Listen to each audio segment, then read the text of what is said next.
అదే ఆ రోజు కట్ చేస్తే బండ్లు కానీ గణేష్ అన్న నేను జీవితంలో మీరు అనుకున్నట్టు I'm not a successful man, నాకు తెలుసు. యా రియల్లీ నేను సక్సెస్ అయ్యానని మీరు అందరూ అనుకుంటారు, నేను కాదు, నాకు తెలుసు. ఇది చాలా విపరీతమైన స్టేట్మెంట్. నేను సక్సెస్ అయ్యానని అనుకుంటే ఎట్లా? నాకు ఇంత చిన్న వయసు కాదు, ఐఎమ్ 51. 51 ఏళ్ళకు కూడా ఇంకా జీవితంలో మనం ఇంకా గమ్యం చేరలా, ఏమవుతామో తెలియట్లే. ఇంకా ముందు 100 సవాళ్ళు ఇన్ని పెట్టుకుంటే సక్సెస్ ఎట్లా? సక్సెస్ఫుల్ మనుషులు వేరు. సక్సెస్ అయ్యారంటే ఈరోజు ఒక అచీవర్స్, ఒక చిరంజీవి గారు కానీ, ఒక చంద్రబాబు నాయుడు గారు కానీ, ఒక రేవంత్ రెడ్డి గారు కానీ, పవన్ కళ్యాణ్ గారికి, మా బాస్ పవన్ కళ్యాణ్ గారు కానీ, వీళ్ళందరూ సక్సెస్ఫుల్ మనుషుల జీవితంలో. నేను ఎట్లవుతా? మనం ఇంకా ఒకడిని యాచించే స్థాయిలో ఉన్నప్పుడు సక్సెస్ అవుతుందని నేను అనుకోనన్నా. Still I'm in that position.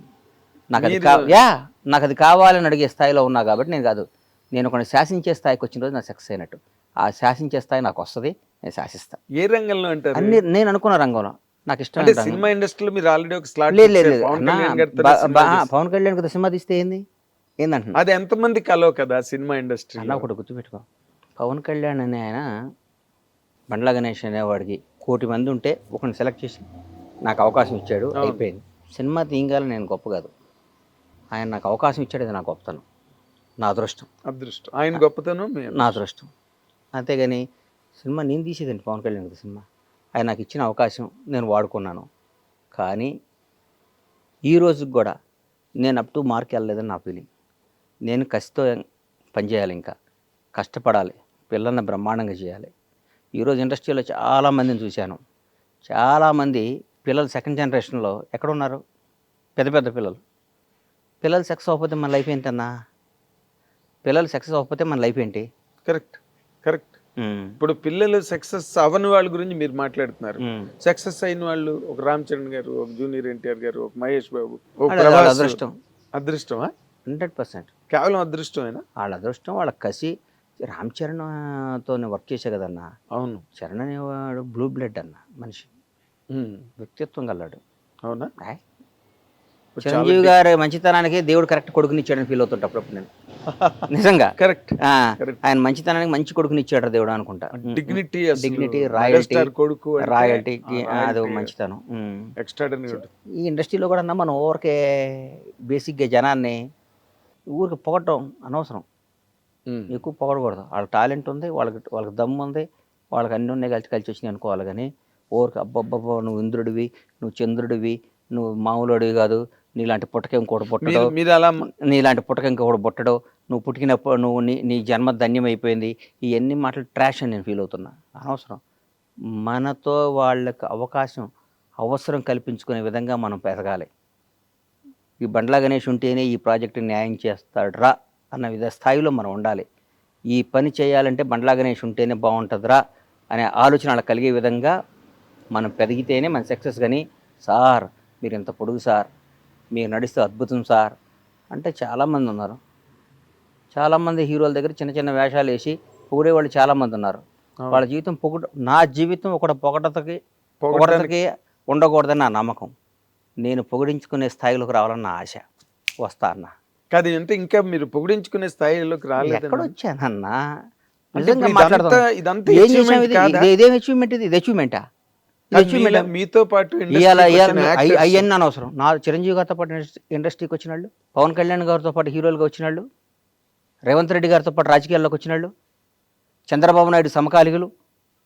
Chandrababu Naidu గారితో చాలామంది సమకాలికులు ఉన్నారు, రిటైర్డ్ అయిపోయారు, చనిపోయారు.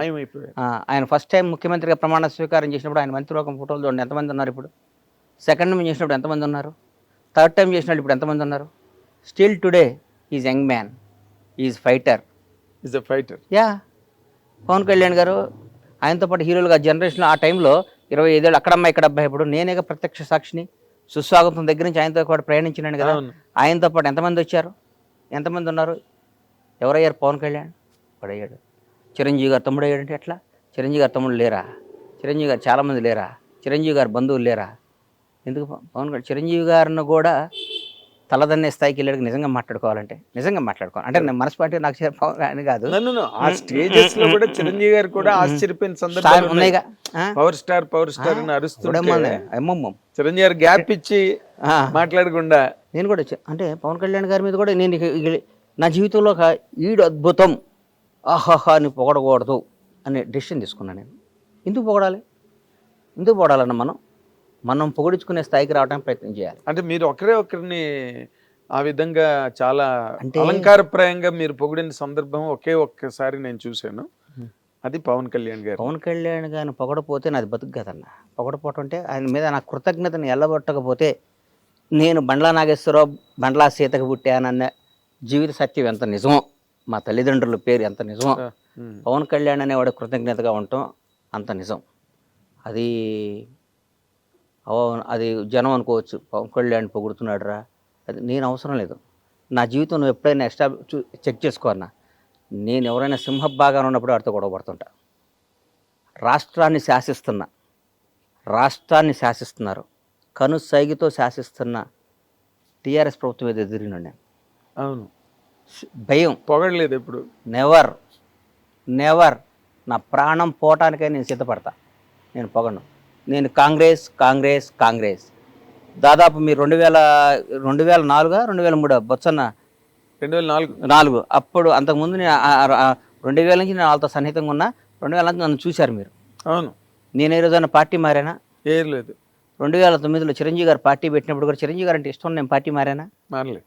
ప్రజారాజ్యంలోకి వచ్చానా? డిస్కషన్ కూడా జరిగింది. నేనేమన్నా నేను రానా, నేను కాంగ్రెస్లోనే ఉంటానని చెప్పాను. నాకు ఇష్టం కాంగ్రెస్ అంటే. ఈ రోజు కూడా చెప్తున్నా, పవన్ కళ్యాణ్ అని ఆయన పార్టీ పెట్టి వాస్తవం చెప్తున్నా, పవన్ కళ్యాణ్ గారు నాకు ఇక అంతకంటే అల్టిమేట్ ఎవరు లేడు.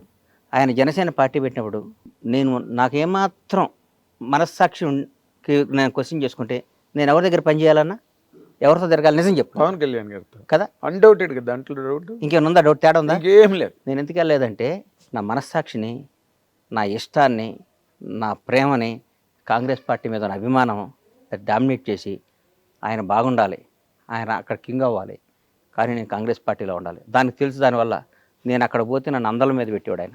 100% అందలం మీద పెట్టేవాడు, అందలం మీద పెట్టుకునేవాడు. అవును, రారా అనేవాడు, కూర్చోబెట్టుకునేవాడు. నాకు వేరుగా ఉండేది. నాకు అవన్నీ త్యాగం చేశాను నేను బికాజ్ ఆఫ్ కాంగ్రెస్ పార్టీ. అట్లాగే చంద్రబాబు నాయుడు గారు అరెస్ట్ చేశారు. తెలుగు జాతి మొత్తం ఉలిక్కి పడిపోయింది పాపం. ఆయనతో లబ్ధి పొందారు జనం అందరూ. చంద్రబాబు గారు పాపం ఆయన 14 ఏళ్ళు ముఖ్యమంత్రిగా ఉన్నప్పుడు ఆయన్ని పొగిడారు, అది చేశారు, ఇది చేశారు. అసలు ఆయన అద్భుతం అన్నారు, ఇదన్నారు. ఆయన జైల్లో చేస్తే వాళ్ళందరూ నమ్మే భగవంతుడి మీద, వాళ్ళకి జన్మనిచ్చిన తల్లిదండ్రుల సాక్షిగా, వాళ్ళ బిడ్డల సాక్షి చెప్పమను, ఎంతమంది బయటకు వచ్చి ఆయనకు మద్దతుగా నిలిచారు? ఎవరు లేరు. ఒక్కళ్ళు చెప్పండి. ఏదో మొసలి కన్నీళ్ళు, లేకపోతే దొంగతనంగా, అది కూడా నోరు తెరిచి ధైర్యంగా ఎవరు మాట్లాడారు? పవన్ కళ్యాణ్. తర్వాత నేను మాట్లాడాను. ఎస్, కేబీఆర్ పార్క్లో బయటకు వచ్చాను, నాకు తెలియదు, వాక్ చేసుకుంటూ బయటకు వచ్చాను. ఎవరో పాపం పిల్లలు వచ్చారు, వచ్చి కళ్యాణ్ బాబు పవన్ సేవ్ డెమోక్రసీ అది ఇదని పెట్టారు. అప్పుడే మెట్రో రైల్లో చేస్తుంటే అంతకు ముందు రోజు టీఆర్ఎస్ పార్టీ వాళ్ళు ఎవరో ఇక్కడ చేయడానికి వీల్లేదు, కేటీఆర్ గారే మర్చిపోయా, వెళ్ళి మీ ఊళ్ళల్లో చేసుకోండి, ధర్నాలు మీ ఊర్లలో చేసుకోండి అని వ్యంగ్యంగా మాట్లాడారు. చంద్రబాబు నాయుడు గారిని అరెస్ట్ చేసి నా కడుపు రగిలిపోయింది. అంటే అధికారం ఇట్లా మాట్లాడిస్తుందా? అధికారం, ప్రజాస్వామ్యం, పెద్ద పెద్ద రాజ్యాలే సామ్రాజ్యాలే వెళ్ళిపోయినాయిరా. ఏంది ఇది? జనం ఓటేస్తే గెలిచిన ఇళ్ళు, జనం గెలిపించిన ఇళ్ళు, మేమే రాజులో ఉన్న ఫీలింగ్ ఇస్తారని బయటకు వచ్చి మన ఊళ్ళలో వెళ్ళి చేయండి, ధర్నాలో పనిచేయండి. బాంచేత నేను చెప్తున్నా, చంద్రబాబు నాయుడు అని ఆయన మళ్ళీ ముఖ్యమంత్రి అవుతాడు, దేశాన్ని శాసిస్తాడు, రాష్ట్రాన్ని వెళ్తాడని చెప్పా. కేబీఆర్ పార్క్ దగ్గర బయటకు వస్తాడు, చంద్రబాబు నాయుడు బయటకు వస్తాడు, ఈ రాష్ట్రాన్ని వెళ్తాడు, దేశాన్ని శాసిస్తాడని చెప్పాను నా నోటితో. 2 అయ్యేసరి గుర్తుపెట్టుకొని జరుగుతున్నాయి. అది క్యారెక్టర్. తర్వాత నేను చంద్రబాబు గారిని కలవలా, కలవలేదు. నాకేం పని అన్న, సందర్భం వచ్చినా కూడా నేను కలవను, నాకేం పని? ఒకడు అధికారంలో ఉన్నప్పుడు వెళ్ళి ప్యాంపరింగ్ చేయకూడదన్నా, కష్టాలు ఉన్నప్పుడు తోడుగా నిలబడాలి. మొన్న ఒక మధ్య ఒక ఆయన షాద్నగర్లో మా థియేటర్ కాడ ఇక్కడ కూర్చున్నా, అన్న టీఆర్ఎస్ వాళ్ళని బాగా తిట్టన్నా అన్నాడు. నేను తిట్టను అన్నా. ఎందుకు తిట్టాలను? దానివల్ల నాకు బెనిఫిట్ ఏంటి, ఎందుకు తిట్టాలి, నా మనసుకు నచ్చాలి కదా. ఒకటి గుర్తుపెట్టుకోరా సీను, మనిషి కష్టాల్లో ఉన్నప్పుడు, డిప్లో ఉన్నప్పుడు వాడిని పొడవకూడదు. వీలైతే వాడు చెయ్యి, నచ్చిపోయాడు వాడు జోలికి వెళ్ళమాక. వాడు ఓడిపోయిన వాడిని, కష్టాల్లో ఉన్న వాళ్ళని నువ్వు ఎదవ్వి, నువ్వు దొంగవి, నువ్వు అది ఇది, వాడు పవర్ లేనప్పుడు పావులు తీసేసిన కూరలు తీసేసిన పావుని ఏ అంటే ఎట్లా? నల్లమ్మల అడవిలో ఒక కింకోపురం తీసుకొచ్చి దన్నాను. అమ్మో, నల్లమ్మల అడవిలో ఒక కింకోపురం తీసుకొచ్చి అప్పుడప్పుడే పట్టుకొని పావుని తీసుకొచ్చి అను వేస్తే నువ్వు నల్లగా అయిపోయి 2 నిమిషాలు చచ్చిపోతావు. అక్కడి నుంచి పాయిజన్ చింపి చచ్చిపోతాను. ఇప్పుడు అధికారంలో ఉన్నప్పుడు, పవర్ ఉన్నప్పుడు నీకు దమ్ముంటే ఎదురు తిరుగు. జగన్ గారు మీరు చేసిన తప్పు, చాలా తప్పు అని ఎదురు తిరిగా నేను. అవును, కేసీఆర్ గారు రేపు రేవంత్ రెడ్డి గారి నాయకత్వంలో మా ప్రభుత్వం వస్తుంది, మేము అధికారంలోకి వస్తాం, కాంగ్రెస్ పార్టీ వస్తుంది అని చెప్పా. వస్తే ఎదురు తిరిగి నేను ఇప్పుడు నిబద్ధత గల్లాడిని, నాకు నచ్చిందే చేస్తాను. నేను నిబద్ధత గల్లాడిని, నాకు నిబద్ధత ఉందన్న. అంతే, నాకు నిబద్ధత లేకుండా ఇవాళ నాగేంద్ర కుమార్ గారు పవర్లో ఉన్నాడు కాబట్టి నిన్నటి వరకు వాడు ఆ రోజు ఎదవండి. నేను చాలా చెప్పాను బాగుపడమని. ఏకచక్రాధిపత్యంతో చేశాడండి, ఒక సైకోలా ప్రవర్తించాడండి, ఒక అదే అండి ఇదే. మరి నిన్నటిదాకా ఏమైంది? అది నిన్నటిదాకా ఆయనతోనే తిరిగి కదా, నువ్వు నిన్నటిదాకా ఆయన్నే పొగిడేవు కదా, నిన్నటిదాకా ఆయన అన్నా నువ్వు తిరుగులేని శక్తివర్ణ అన్నావు కదా. నిన్న అన్న అయ్యాడు, ఈడు సైకో అయ్యాడా? ఏనా నిన్న కేసీఆర్ అనేవాడు దేవుడు అయ్యాడు, కేటీఆర్ అద్భుతం, రామన్న అయ్యాడు, సారో అయ్యాడు, ఇవాళ విలన్స్ అయ్యారా? 1 డేలో 24 గంటల్లో మారిపోద్దా? నీ క్యారెక్టర్ మారిపోద్దా? ఇదంతా దేనికోసం? నీ బతుకు కోసం, నీ డబ్బు కోసం, నీ జీవిత అస్తిత్వం కోసం. ఎన్ని రోజులు బతుకుతావు అన్నా నువ్వు? అద్భుతంగా ఎక్సర్సైజ్ చేసి యోగాలు చేస్తే 90 బతుకుతావు అంతే. ఒక 60 ఏళ్ళకి చచ్చిపోతే నీకు నష్టమేనా వచ్చిందా? నందమూరి తారక రామారావు గారిని మర్చిపోయారు. ఇలా రామారావు గారి కంటే గ్రేట్ పర్సన్ ఉన్నాడు ఎన్టీఆర్ కంటే. ఎవరుంటారు? ఎన్టీఆర్ గారిని ఇప్పుడు వర్ధంతి రోజు, జయంతి రోజు దండేస్తున్నాం. రోజు మాట్లాడుకుంటున్నావా? ఏమి లేదు. ఇందిరాగాంధీ గారిని మాట్లాడుకుంటున్నావా? జవహర్లాల్, దేశానికి స్వాతంత్రం తీసుకొచ్చిన జవహర్లాల్ నెహ్రూ, మహాత్మా గాంధీ గారిని మాట్లాడుకుంటున్నావా? అంబేద్కర్ గారి గురించి రోజు మాట్లాడుకుంటున్నావా? ఏం లేదు.